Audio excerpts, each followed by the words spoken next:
Copy here.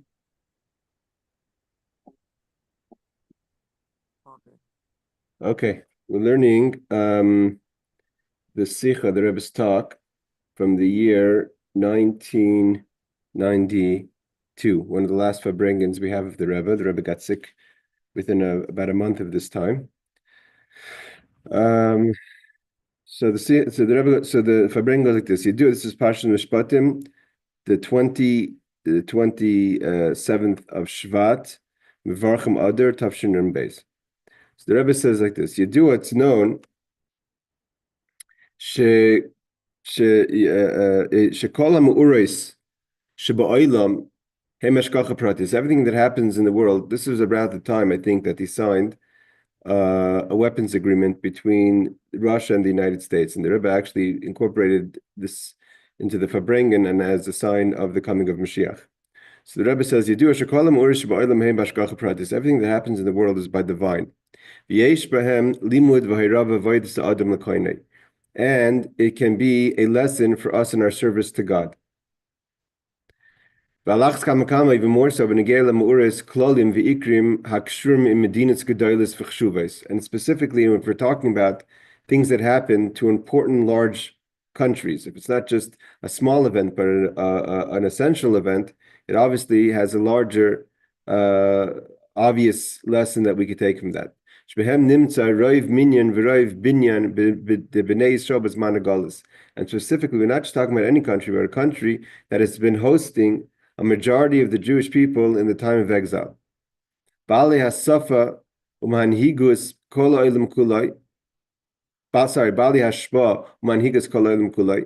country that is influences and kind of directs the world, takes direction from one of these superpowers, so to say.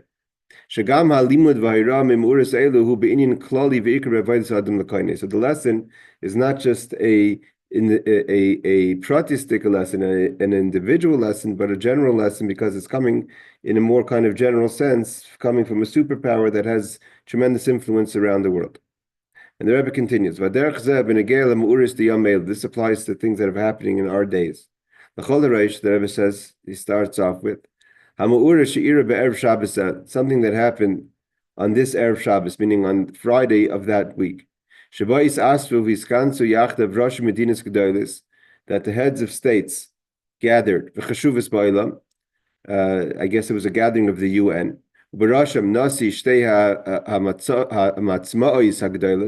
Two great superpowers, which was then the United States and Russia.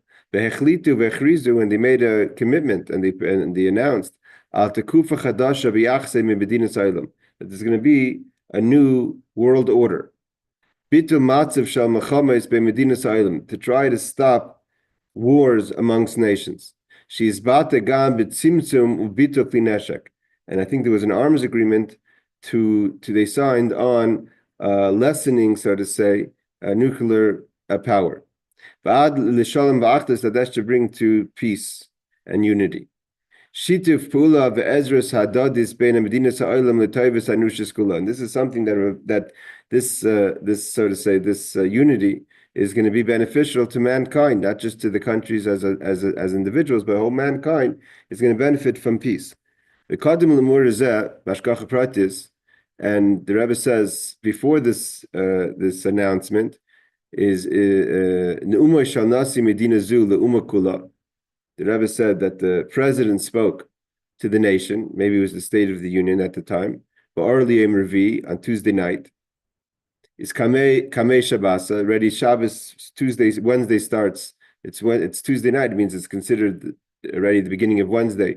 So we're getting ready for Shabbos. Haschol Erev Shabbos. Shaboy idea v'hichris. I guess the president in 1992, I think it was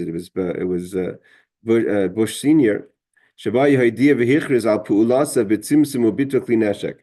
he's starting, that America is going to try to downgrade the weapons, so to say, so the world should stop being a weapons race. We need to laksafim and to use the monies for better things. Instead of buying weapons, to help in the economy, in the nation. A little bit things that are happening now with changes being made to the American taxpayers' monies. And what he announced was confirmed by the House of Representatives, that the laws of the nation are established according to the American system based on the two houses, the upper house and the lower house. And the Rebbe says, because that's the law of the United States, therefore the Torah recognizes that law, the power of the Senate and the Congress. Because the halacha is dina de malchusa dina, the law of the land is the law. So the Rebbe says one could contemplate. What can we learn from the fact that the world is looking to become more peaceful? That's back in 1992. Hopefully that happens again in our times. And how we can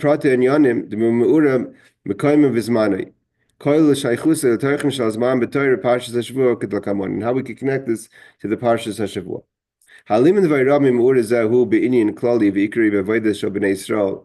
With the general idea we could take from this is in our service to God. So the Rebbe says the general lesson we could start to take from the idea of dialing down the weapons race is the idea of what is the purpose of our voda throughout the whole time of the exile is lahavi l'meis Mashiach, to bring to the days of Mashiach. Now the Rebbe was using that line in 1992. That's lahavi l'meis Mashiach could be to include. It's the end of the mission of brachas. To include that the haleilos means also that we have to remember Mitzrayim in the days of Mashiach. The Rebbe actually used the word lahavi, that we should bring to the days of Mashiach. Everything we do, everything we do in our life has to be lahavi l'meis Mashiach, to bring us closer to the days of Mashiach. Our agenda, constantly, in everything we do, all the choices we make have to be lahavi l'meis Mashiach, to bring us to the days of Mashiach. So the Rebbe says, "Me'ayudim degula amitis v'ashlema." What's going to be when Mashiach comes? It says that that in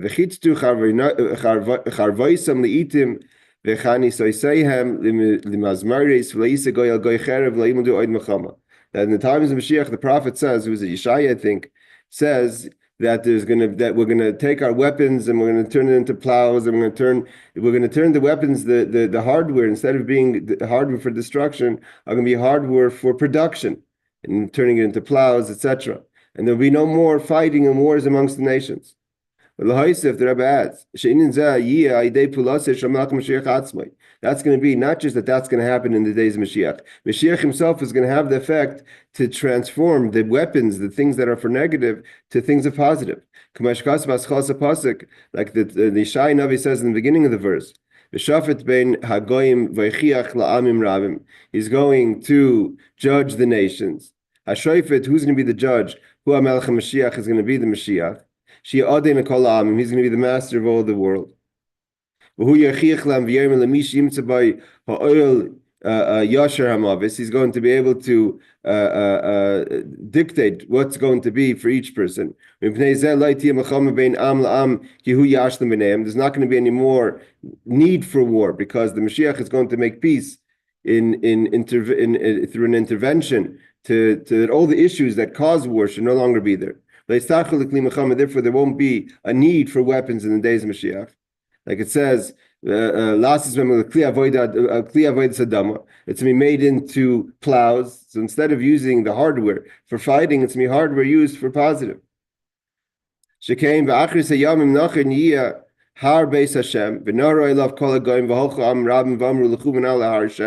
to want to go elevate to the Temple Mount. Yaakov, to the house of the Lord of Jacob. Is he's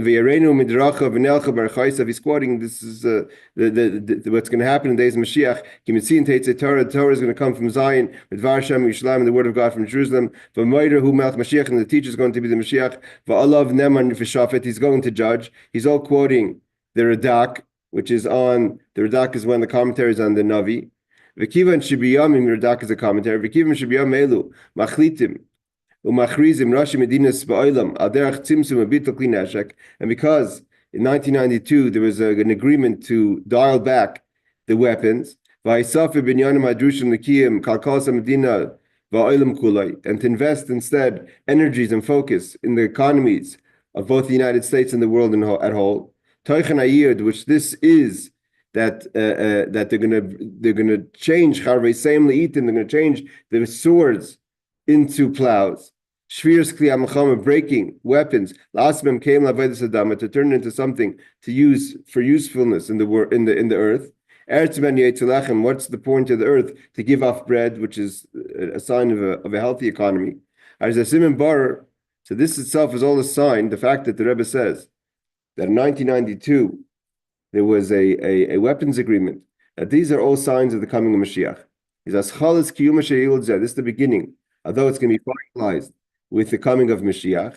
That this is all a sign of the coming of Mashiach.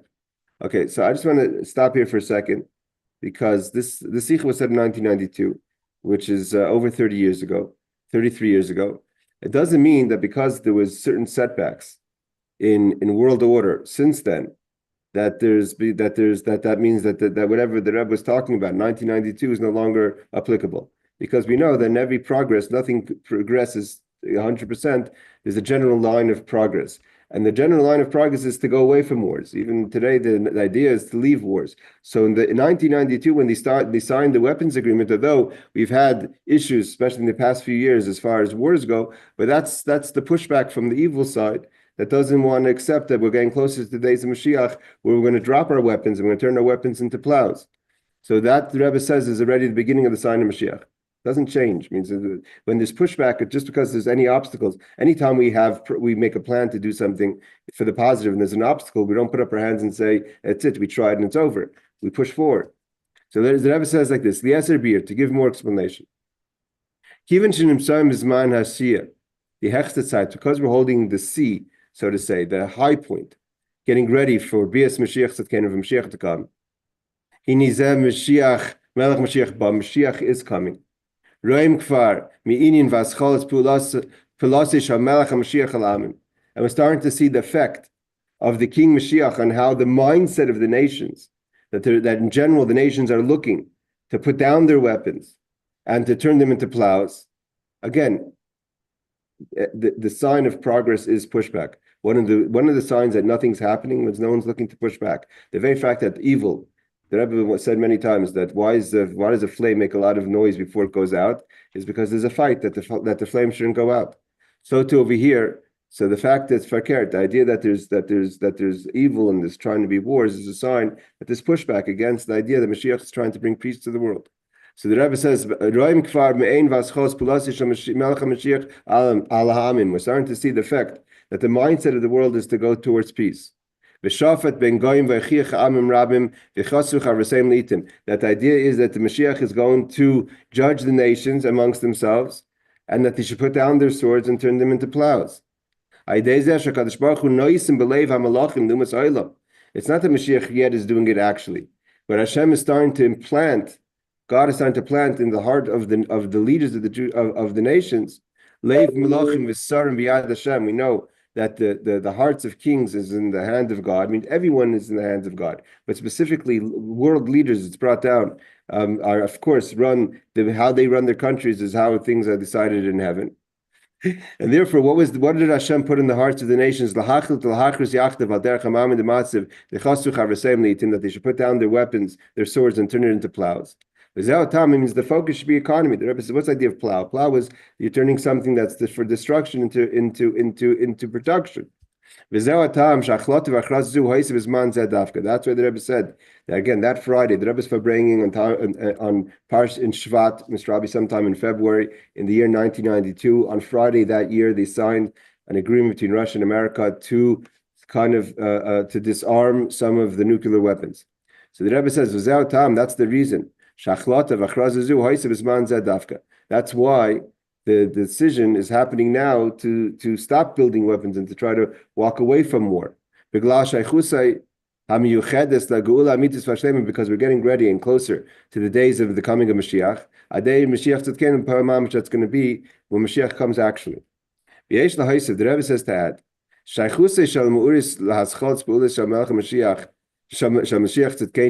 with geshes game prate meuris hamakim vazman shbem hoisachlata. The Rebbe says this idea that there's already an effect from in the spirit of Mashiach to put down the weapons and to build on economies. It was also when it happened and where it happened. And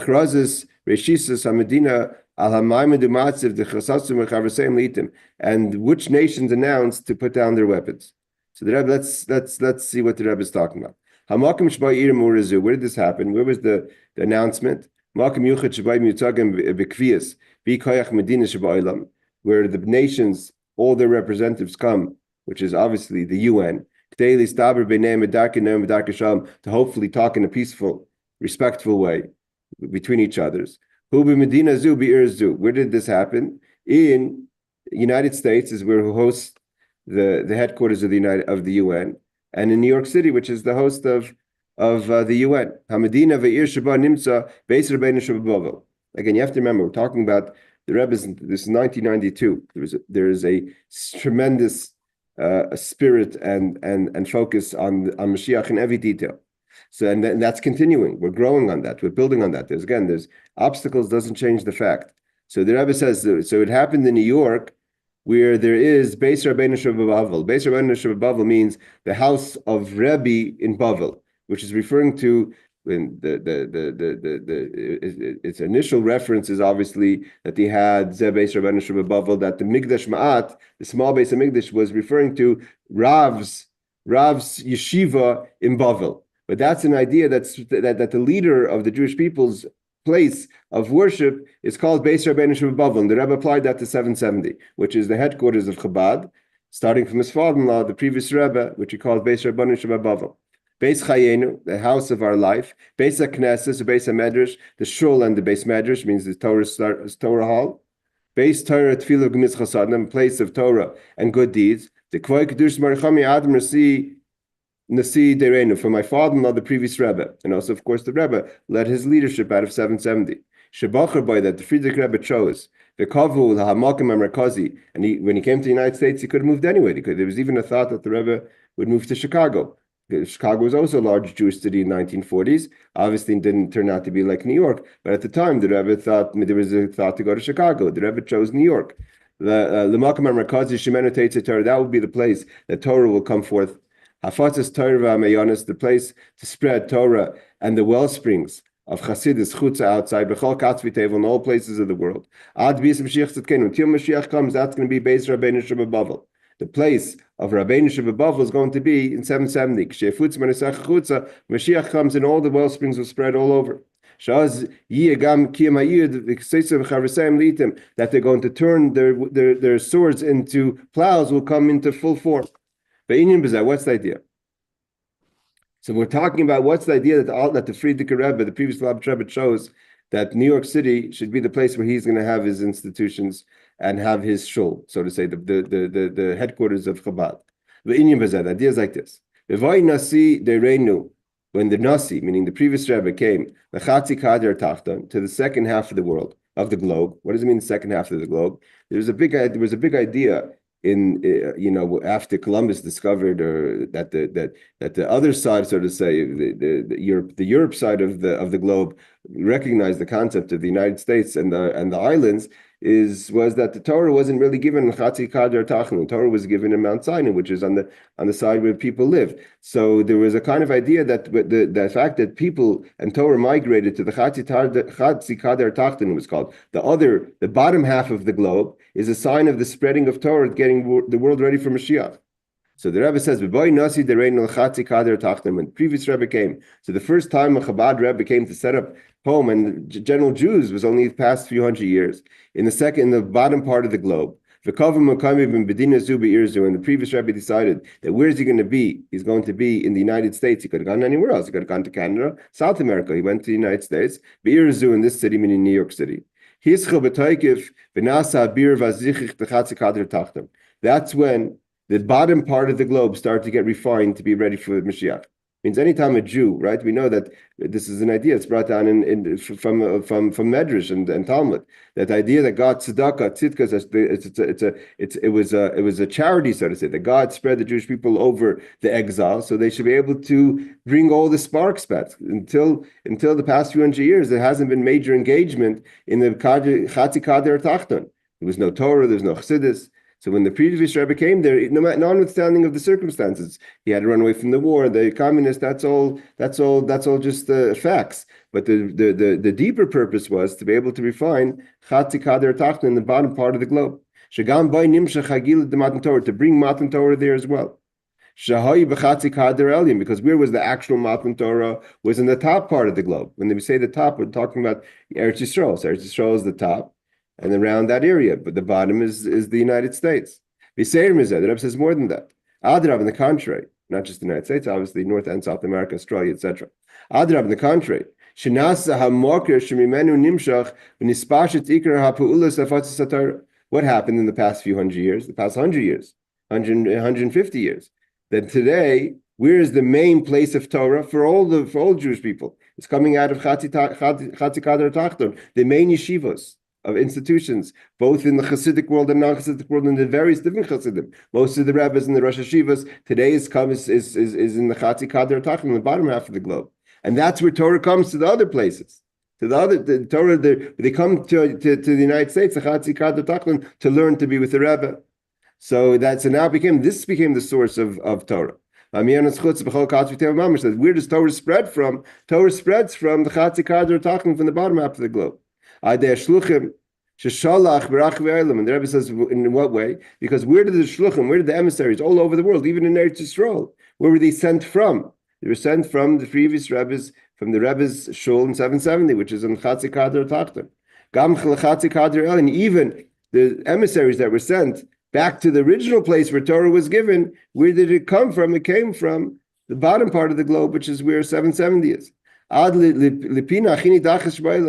And not only that something that happened, never happened before, that Jewish institutions that a Rebbe sent shluchim to the most seemingly deserted place in the world. To spread Torah and Judaism ben kol b'nei Yisrael amongst the Jewish people. Yes, Aaron. But they came here because of war, because they were killing us off. That's the way it's always been in the Jewish history. There's circumstances of why. How do you think the Jews ended up in Spain or other places? It all started off seemingly in a negative, but that's the point. What starts off as a negative is really a positive. It says how did the yeshivas open up in Spain and North Africa? There was a boat that left from Bavel with 4 top geniuses from the yeshivas, and they were taken hostages by pirates. This is a story happened 1,000 years ago, and they were sold in ransom to different Jewish communities. And because they went to these different communities in North Africa and Spain, they started the yeshivas. Otherwise, there would never be Torah in that part of the world. So it seems like a bad thing. That's how Hashem made it to be that way. That sometimes bad circumstances is the way the kavanah, how God wants to do what He wants to do. Not always do things come in the way that we imagine they would come, in a nice way or in a pleasant way. So that's been happening in the Jewish history forever, and that happened here too. So although you're right that the reason why we ended up in the United States is running away from persecution, but that's what's called the pshat. But the sod, the depth of it is different. So the Rebbe says, especially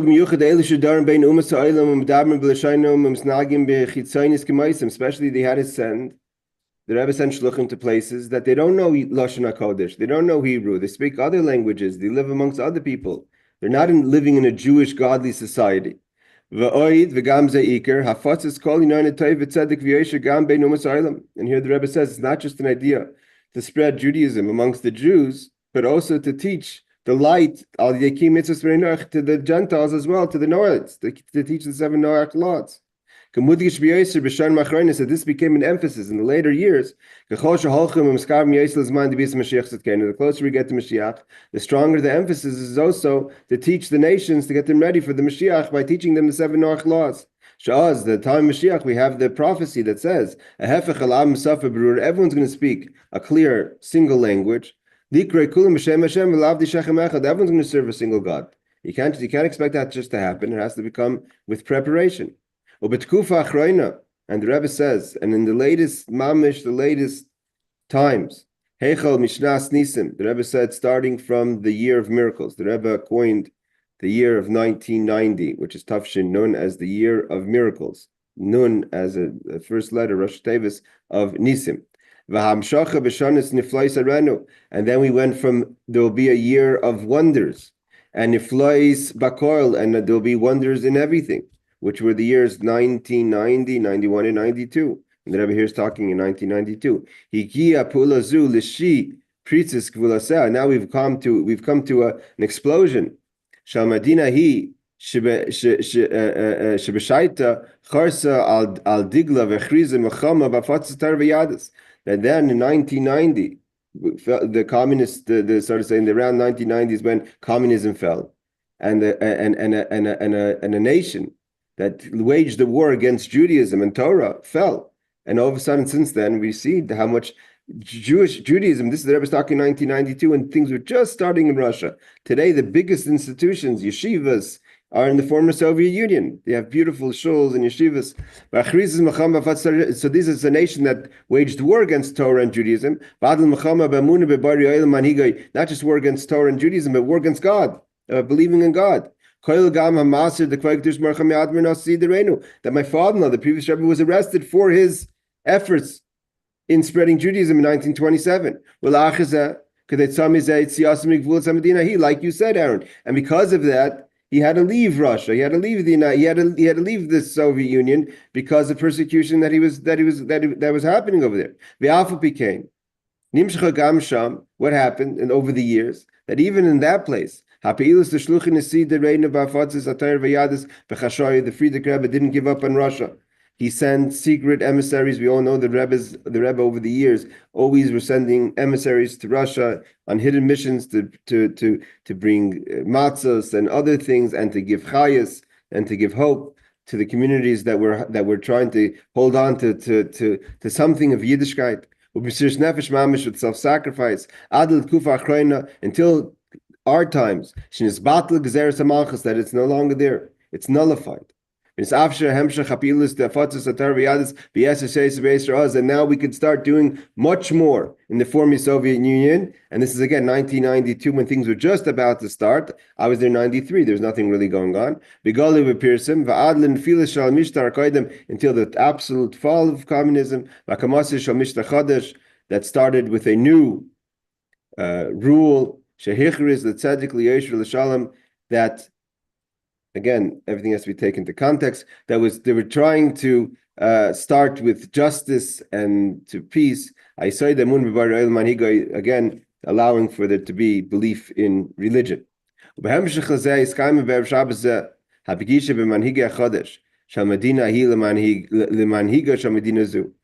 on Friday of Parshas Mishpatim. Again, we had these meetings this week also. But again, things take time. You have to understand that. So there was a meeting in that Friday, 1992, between, I guess, Bush and whoever was the president then of Russia. And Vishtatfusam Shel Oid Kaman Higa Medina Skudes Bailam and other superpowers were there at the meeting, maybe the G7 or so. That the idea was to agree on a weapons downgrade. And again, the Rebbe saw that as a sign of Mashiach, turning weapons into positive, turning the focus of war, going away from the focus of war and building on the focus of economy. And the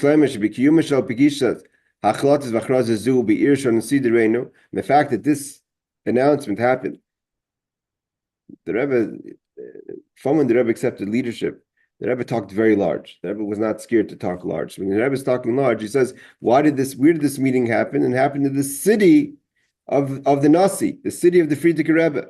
Where they came specifically to New York, because that's the city of the Frierdiker Rebbe. The president of America. He could have had the meeting in Washington. Instead of having the meeting in Washington, they had the meeting in New York. He had to leave Washington to come to New York. The Rebbe didn't look like that at that by chance. This is all an effect of what started with the spreading of Chassidus and Torah coming from New York City. And this is happening from the leader of our generation, the Mashiach of our generation. And when we do it in a complete way, it's getting the world ready for the actual function of the Melech HaMashiach, the King Mashiach, which is going to be V'shaftu ben Hagoyim v'achichu amen rabim v'chasasu chavreseim leitim, that he's going to judge amongst the nations. Mashiach is going to judge, no one else. Amongst the nations, work out all the issues, and to be able that we should put down our swords and pick up our plows to focus on positive as opposed to destruction, focus on building as opposed to destruction. And he says V'gama, so the Rebbe says that's the place where it happened. So the place was New York City. V'gama's man sheba yirem urizu v'tkufa acharna atzma huzma masuga b'shachas mitzad kaminyanim. And the Rebbe says the fact that it happened at this time of the year is also not by chance. Why? The fact that it happened on a Friday, which is the day before Shabbos, and Shabbos represents the concept of Mashiach. Like the day, like Mashiach is going to be a day, it's going to be a time of Shabbos for the whole world. Shabai Mashbis Mazikin, the idea of Shabbos is that even those who destroy, the destroyers have to rest. Min means not just rest, we get rid of them from the world. And because our custom is, like we learned in the laws of Shabbos, that we don't take in Shabbos exactly one night. We like to add a few 40 minutes, 30 minutes to the days, to the time of Shabbos, right? So Shabbos comes in Elef Hashvi. When's the 7,000th year start? At the end of the 6,000 year. But if you're taking Shabbos early, take it in 40 minutes early, So then you're adding to bringing the days of Mashiach in early. Mashal Azev, it's like a wolf. Shutayr from the fun of Ma'achrav. Shabbos is like a wolf that takes from before him and after him. Means when he Tarif means when he tears at an animal, he doesn't just take. He looks from both sides.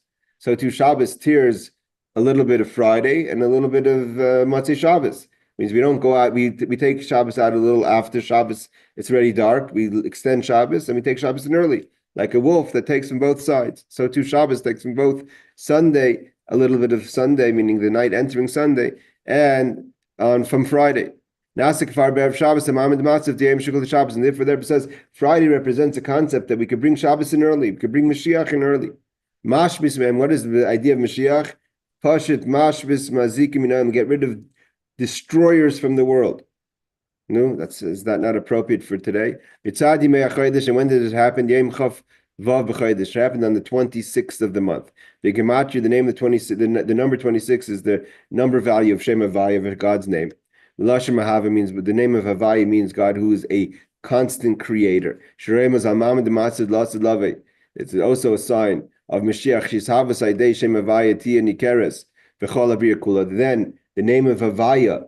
Now we only see Elokim. We see the way God hides himself in Teva, nature. But the creator that's above nature, kind of people try to not, like Pari says, who's Hashem? I don't want to look at Hashem. But when Mashiach comes, it's going to all be revealed. That's the idea of Chavav 26. That in times of Mashiach, everyone's going to see the presence of God, Havaya. Everyone's going to see Kipi Havaya Dibar. What does it mean, Kipi Havaya Dibar? Not just that the word of God spoke. What is behind the word of God? It's not Elikim. Nature doesn't dictate. We're going to see how really everything was acts of God. And therefore, there's no place for negativity. What's the Rebbe define as negativity? Mazikim, people who destroy, terrorists, terror, the klineshek and weapons. When Mashiach comes, there's no more going to be destruction. That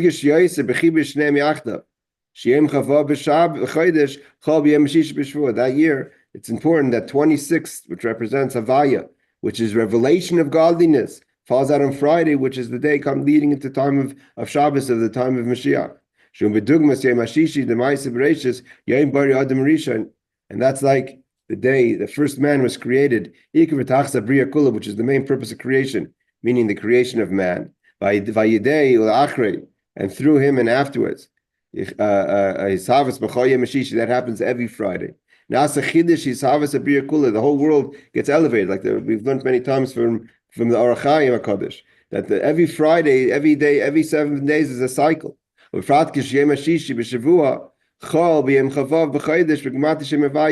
also appropriate that Friday falls out on the 26th. Of that year is the idea of 26 Shem Havaya on Friday, the day of completion, a day of creation of man. The idea that the world is going to be renewed. And here the Rebbe adds one more thing. We'll go a little further. The Rebbe says, "Va'oid v'gam ze'ikr mitzad hakesher v'ashaychus desman zeh." Yes, Aaron. The 26th of every month, or if Friday falls, or the 26th of a certain month.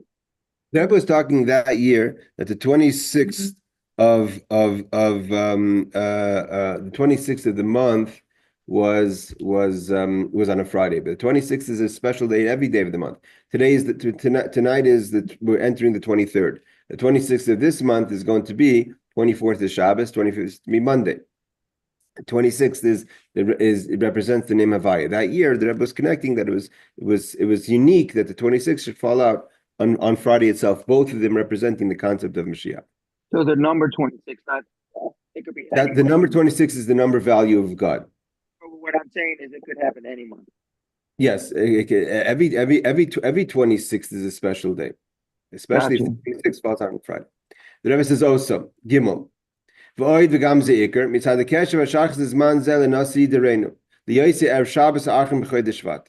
The Rebbe says this is the last Shabbos of Shvat, and Shvat is connected to the previous Lubavitcher Rebbe and the Rebbe. That's when the previous Rebbe passed away and the Rebbe accepted leadership. Chodesh Achadesrei, which is the 11th month. Shvat is the 11th month, counting from Nisan. Oded would be the 12th month. Shasiri Shabai, the 10th of the 11th month. Huyom Elula is the day of the passing. The completion of the life. The reign of the previous Lubavitcher Rebbe. And on the 11th day, here the Rebbe adds that it's not just the 10th day was the, so to say, the Hilula, and the 11th day starts the continuation. Right away, the Rebbe took leadership. Until we complete what we have to do. Means the Rebbe says the new Zman started right after Yud Shvat. So we're 75 years from that date. But that's going to go until the job is done. That's it. There's no third time. Dor Achen, we're the last generation, Shahagalis of the exile. Shehu Dor Harishan Shal Geula, and this itself is the first generation of redemption. B'meshech Mem Beis Shanim, it's written already then in 1992, 42 years. Now it's been 75 years. The Yeshleimer Shem Kineged Mem Beis Masois, and the Rebbe attributed that 42 years were it's a unique number. The 42 travels the Jewish people did in the desert. Shebe Midbar, Ha'amim, in the desert of the nations. She'as Kfar Mechonim Va'imdim, the Knisa L'Eretz Begula Mitzvah Shlema, and we're ready to go into Eretz Yisrael, because the final journey is the 42nd journey, and that's what we're holding. Unfortunately, we've been stuck in the 42nd journey for the past 30 years. As the Rebbe spoke before. The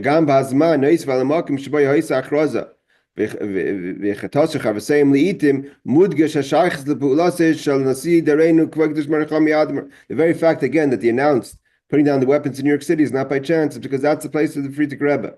HaMashiach Shebadar, the Mashiach of our generation, that he's going to be the one that's going to implement what the Mashiach is going to do, to turn the weapons into plows. And the Rebbe says, and we can connect it to the parsha. So what's this idea of the parsha?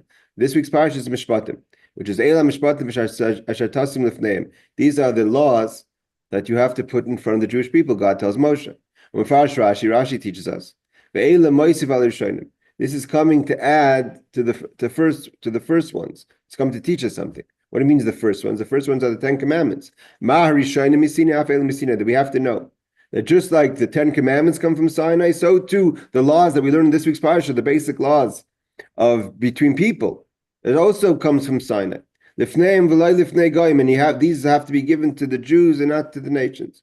Yadas b'din echad shehem danim oisek yidin Yisrael. And let's say you know that why should I go to a Jewish court? The other courts use the same rulings as the Jewish court. Doesn't make a difference. Asher tasim lifneim, you have to bring the cases to Jewish courts. Al teviyah be'erka shalhem. The halach is you're not allowed to bring halachically a case to a non-Jewish court if you could bring it to a Jewish court. So the Rebbe says, Teichen shal parshas Mishpatim. What is the message of the parsha Mishpatim? Kishma, as its name, dinim shbein adam l'chaveiroi, the laws between people. Shechiyuvim moving b'seichel adam, that how these laws work are logical. Don't open a pit in a public domain. That doesn't that doesn't seem like a godly idea. That seems like a basic idea because you're causing harm. That even if God wouldn't have said it, we would do it on our own. If not for the Torah, we would have learned these things. We would have learned to be tznius, to be modest from a cat, how a cat behaves, and about stealing from an ant. This is based on a Talmud. The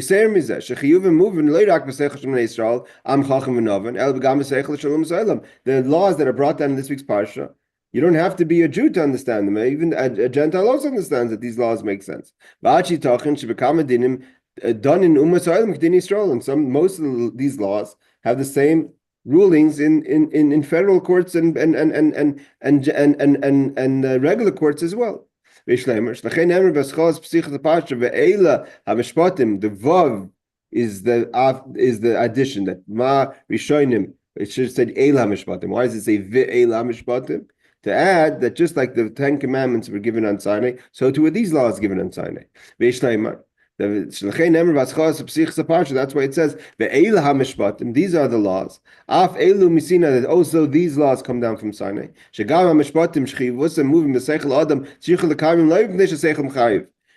person has to know that why do we do these laws? Not because our logic says so, even though logic does say so, but we have to do them because this is what God said. But God wanted that these of His commandments should be understood also in a logical way. Because of that, therefore, because it's Hashem's Torah, it's not just a logical law. It has to be brought to Jewish courts, even though the law is and the ruling will be the same. But Hashem, because by doing it in the Bezdin, so therefore it has the tokef, has the power of Torah. Given the name Seichel, because they are only using logic. And it has to be based on the commandment of Hashem. Again, this bringing continues with the spirit of what we were talking about, but the main idea the Rebbe wants to say in this bringing is that everything has to bring to the days leading up to Mashiach, and that's really what our avodah is. And again, a lot has happened in the past 30 years after that, and a lot of things that were good and a lot of things that were not so good. A lot of Torah has been spread, a lot of Torah has been learned, and a lot of destruction has happened. But these are all obstacles leading on the way of Mashiach. The path is the positive path. We see even till today that the idea is to try to stop wars and to try to stop hate and try to stop this destruction and to turn it into positive. Be'ezus Hashem, coming with Mashiach and Mashiach experience this Friday, even if it's not the 26th, if it's the 23rd, we shouldn't even go into Shabbos in Gullus, and we should go into Shabbos in the Geula. It should only be safe for Klal Yisrael and in a way of in happiness and goodness. Yes, Aaron. When he brings up Mashiach, I don't hear you. oh, you hear me now? Yeah. Okay, when he brings up Mashiach, does he know, I don't hear. I go now. Does he know anything about who it is? Does he mention it? He mentions it's the previous Rebbe. It says it's the Nasi Dereinu, the leader of our generation. So when did you, just curious, when did you guys decide it wasn't the previous Rebbe, it was him?